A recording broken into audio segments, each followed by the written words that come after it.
As the powerful elite continue their plan for total control over humanity and the planet's limited resources, a family of 13 Illuminati bloodlines continue to secretly pull the strings behind the scenes. The masses remain ignorant of the fact that these shadowy forces behind the New World Order agenda are set to wreak havoc and destruction across the planet in the next few years. HumanSurfree.com reports. Somewhere near the very top of the pyramid, an extremely elitist organization known as the Council of the 13 Families orchestrates all of the major world events. As the name suggests, the council consists of the top 13 most influential families on Earth. 1 Pyramid of Power, All-Seeing Eye, Financial Elite. An increasingly number of people is becoming aware that 99% of the Earth's population is controlled by an elite 1%, but the Council of the 13 Families consists of less than 1% of the 1% elite, and nobody on Earth can apply for membership. In their opinion, they are entitled to rule over the rest of us because they are the direct descendants of the ancient gods and consider themselves royal. These families are Rothschild, Bauer, Bruce, Cavendish, Kennedy, de Medici, Hanover, Habsburg, Krupp, Plantagenet, Rockefeller, Romanov, Sinclair, St. Clair, Warburg, Del Banco, Windsor, Saxe-Coburg-Gotha. Personally, I suspect that this may not be the complete list and some very powerful lineages are still unknown to us. The Rothschild dynasty is unquestionably the most powerful, visible, bloodline on Earth, and their estimated wealth is around $500 trillions. They exercise their power through the world banking empire, which is almost entirely owned by them. The most important institutions that work hard to establish the NWO and completely enslave our species are the City of London, finance, controlled by the Rothschilds, not part of the UK. The US Federal Reserve, finance, private bank, owned by the Rothschilds, not part of the USA. The Vatican City, indoctrination, deception and scare tactics, not part of Italy. Washington, D.C., military, mind programming, brainwashing and depopulation, not part of the USA. All of the above institutions function as individual states, operating under their own laws, hence there is no court of law on Earth that could ever prosecute them. The multitude of secret societies in existence today operate as branches of a megacorporation, which is owned by the Council of the 13 Families. Even though they have been handsomely rewarded for their work, the members of these secret societies are not members of the elite bloodlines, they don't know who their masters are and they have no idea what the real agenda is. The brainwashing. Another mass enslavement tool that they are using against us is the so-called educational system. Schools are no longer what they used to be and children are learning to memorize without thinking and obey without questioning.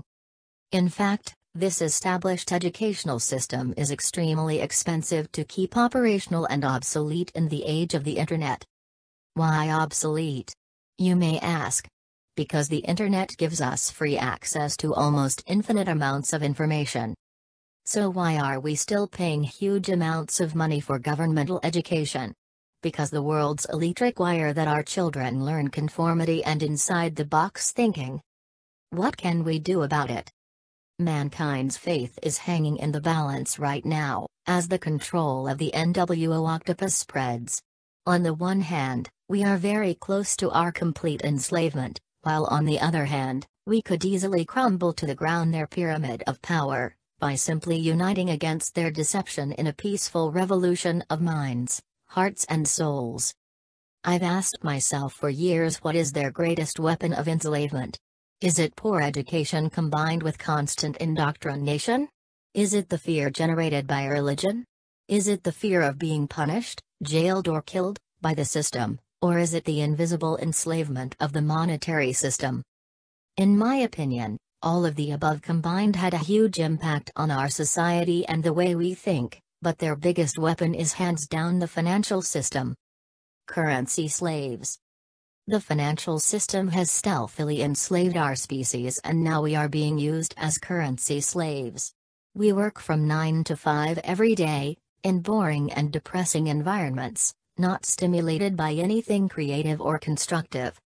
In most cases, the sole motivation for going to work is the next paycheck, and no matter how hard we work, we never seem to have enough money.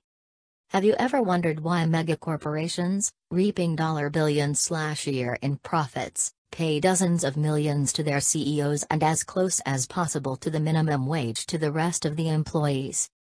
This has been carefully designed, because a person that is constantly on the edge will never have time for self-education, introspection and, eventually, spiritual awakening. Isn't this our main purpose on Earth?